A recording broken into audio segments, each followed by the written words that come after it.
liberty, and justice for all.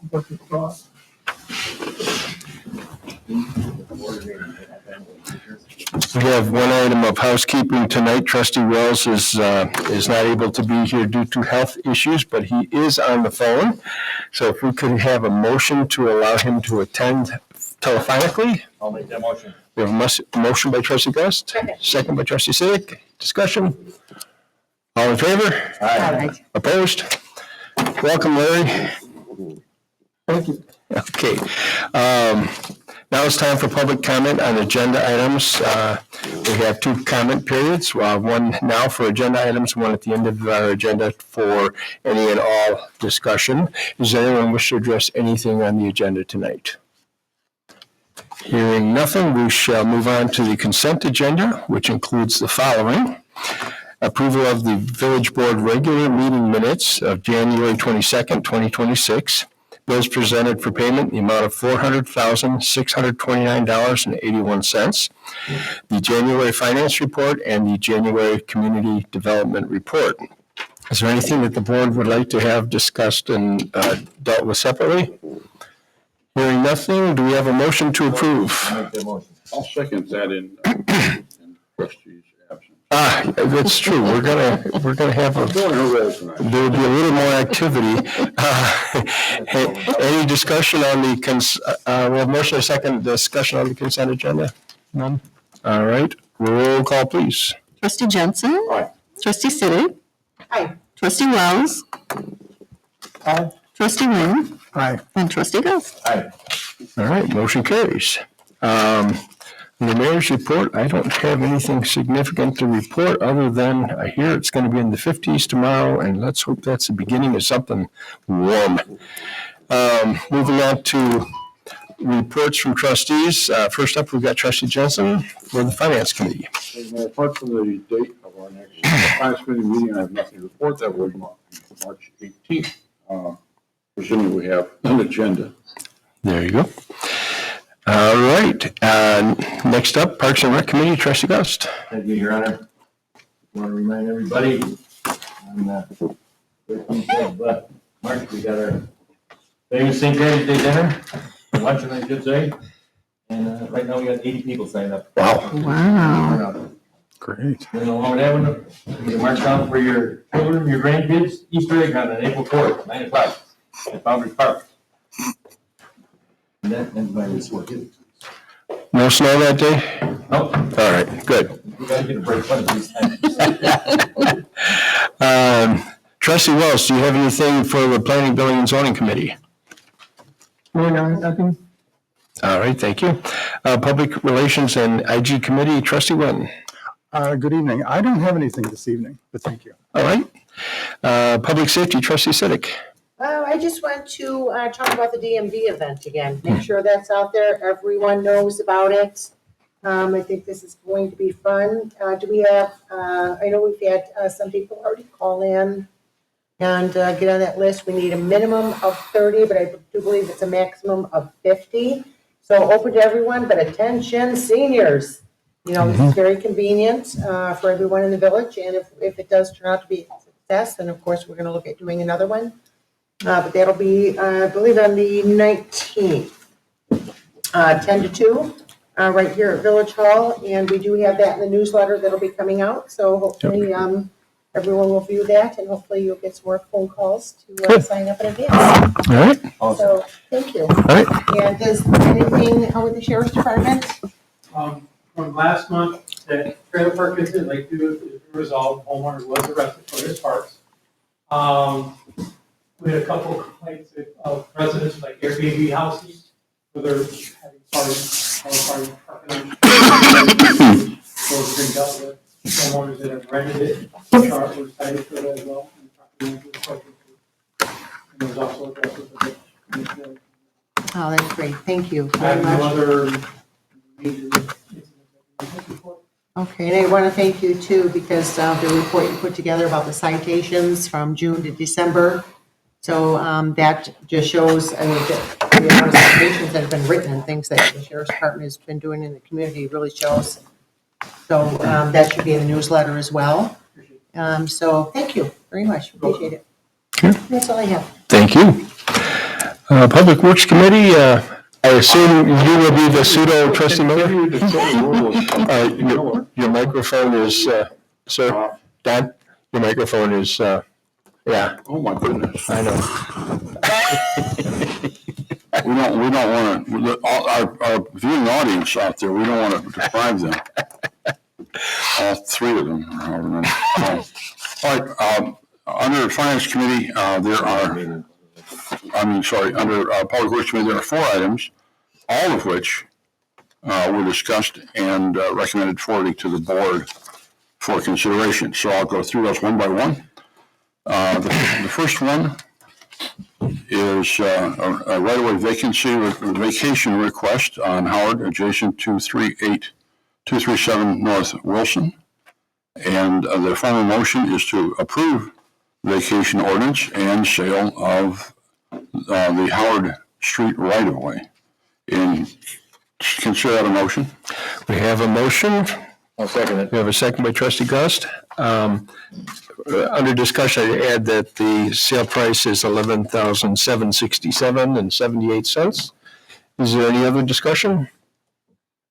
Okay, roll call, please. Trustee Sidik. Aye. Trustee Wells. Aye. Trustee Wynn. Aye. Trustee Gust. Aye. Trustee Jensen. Aye. The next item is, if you're reading along at home, it's 5F, lowercase ii. Bart's Landscaping Contractors proposal for the 2026 landscaping maintenance contract.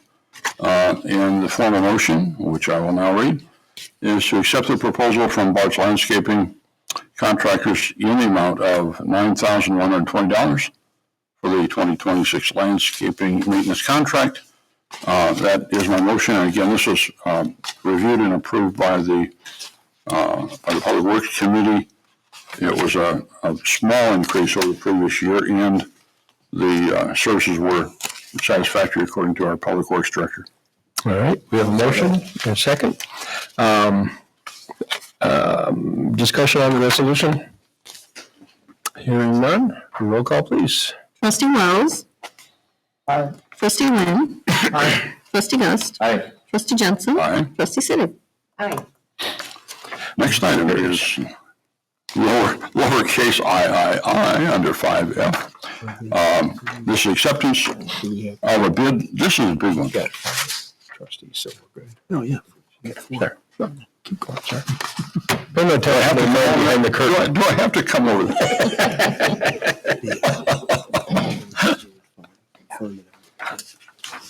Are we ready? All right. The next item is, this is a big one on this agenda for tonight, and it's an important one. Acceptance of the bid from Payne and Dolan, Inc. in the amount of $1,444,177.00. The 2026 MFT Motor Fuel Tax Servicing Project. And again, this was reviewed and recommended for action by the board in the Public Works Committee. And the formal motion, motion to acceptance. Oh, who wrote that? Motion to accept the bid from Payne and Dolan in the amount of $1,444,177.00 for the 2026 MFT Street Resurfacing Project. That is a motion. I'll second it. We have a motion and a second. Discussion? Would also add that this was below the engineer's estimate of probable cost by about $400,000, which is no small change. So it's wonderful to see them go that way. Engineers like to do that. Yes. They're embarrassed if it comes in higher. Any other discussion? Roll call, please. Trustee Wynn. Aye. Trustee Gust. Aye. Trustee Jensen. Aye. Trustee Sidik. Aye. Trustee Wells. Gracious. Aye. Motion carries. All right, let's see, I have one more. This is, I'm having trouble finding it here. Here it is. This is Page 90. Roman 4, Ward 4. Proposal for construction engineering services from Baxter and Woodman for the 2026 MFT, the one we just approved. Street resurfacing project in the amount not to exceed $177,445. And that is the motion. We have a motion, second by trustee Gust. Any discussion there? All right, roll call, please. Trustee Gust. Aye. Trustee Jensen. Aye. Trustee City. Aye. Trustee Wells. Aye. Trustee Nguyen. Aye. Motion And that carries. concludes trustee Miller's report. Okay. Thank you, trustee Miller. There's no report from the TIF committee as it has not met. We have nothing under staff reports, any late breaking news, okay. We have nothing under old business. We have one item under new business, which is a resolution ratifying contract with Baxter Woodman for interim water responsible operator in charge. This is a continuation of what we've been doing in the absence of a licensed water operator for our plant in our employee sphere, if I could say it that way. We don't have an employee that has that license. So until we do have that, and we are working on that diligently, we will basically continue the contract. Is there anything that staff wanted to add? Mayor, I just would like to add, yes, we've been working diligently on having somebody obtain their license, and we're not quite there yet. This contract is for a year though, but it can be canceled 14 days notice, 2 weeks notice. So we're predicting that maybe within 6 months we'll have a licensed operator on staff, and we will no longer have the need for contract licensed operators. So do we have a motion for that resolution? We have a motion by trustee Gust. I guess I'll second it then. Second by trustee, what's your name now? We'll go back to your original name then, Jensen. Okay. Thank you, man. Okay. Any discussion on this? I haven't read this in great detail. Presuming that your employee becomes certified, what's the out of this? That's a year contract, but you have an out clause for it? That's correct. 14 days, 2 weeks. All we have to do is notify them 2 weeks at a time, and it's over. Okay, thank you. Okay. Any other discussion? Roll call, please. Trustee Jensen. Aye. Trustee City. Aye. Trustee Wells. Aye. Trustee Nguyen. Aye. Trustee Gust. Aye. Motion carries. Thank you, trustee Miller, Jensen. Anytime. Thank you for stepping up. All right, moving on. Now it's time for citizens wishing to address the board about any and all topics. All we ask is that you state your name and come to the podium. Oh, come to the podium, then state your name. Probably work better that way. Hello, board. Alan Hutchison. Now, I know this is a time, but if it's possible, I understand there was a meeting that was had that furthered the conversation between this entity and Keegan regarding the park. Is there any way you can comment on that so we can see what happened before this starts? So we can ask a couple questions. Nothing tangible came out of the meeting, although there was, I think, additional understanding between them and us, and we did clarify that if it would help, and if their legal agreed that a intergovernmental agreement allowing Waukegan Police to do traffic enforcement, et cetera, on the village road would be something that might help to unmuddy the waters for who has authority there. So we're waiting to hear from that, but that meeting was a couple of weeks ago, and that's about it that I can talk about at the moment. Could you clarify if we're talking about on staff, on duty police officers, or are we talking about privateering police officers who are working as private security on behalf of the park? Is that to cover both of those, or just the on duty? It would be, the agreement would be with the Waukegan Police Department, which would cover any of their off-duty officers that are working on contract for that. I understand. Oh, okay, so let me start out by saying, we've had this discussion before, and I speak on behalf of the neighborhood when saying that is absolutely the opposite of what we want. Myself, some of the other neighbors that are here, we've been personally victimized by the Waukegan Police Department at the behest of the Waukegan Park District. I've had Waukegan Park District staff bring the Waukegan Police to my house and try to tell me how I can park my cars in my own driveway on my own private property. So I understand that this is something that you think is trying to help, but this is not what we want. They wouldn't have authority in your driveway. But they would have authority on our street. That's correct. Yes, and that is not what we want. Well, understood, but this is one direction that we're taking right now. You asked, I answered. I understand. That's the end of the discussion. I'm just telling you at this point that whether we move forward or not, you are not moving forward with the wishes of what the neighborhood wants. Understood. You're not taking us into consideration. So that's, I understand what you're saying. We're disappointed to hear that. On top of that, I understand that we had an approval for speed bumps at some point. Is that true? Did we get an approval for some speed bumps to be put in? I'm not aware of it.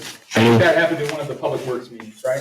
I'm Was I right? I'm not aware of any approvals for anything to do with speed bumps. Okay, so I would still like to ask about that, understanding what's going on. We still would very much like to do that, because although that will only address the speed problem, that will not the volume problem, but that would at least take some of the danger out of it.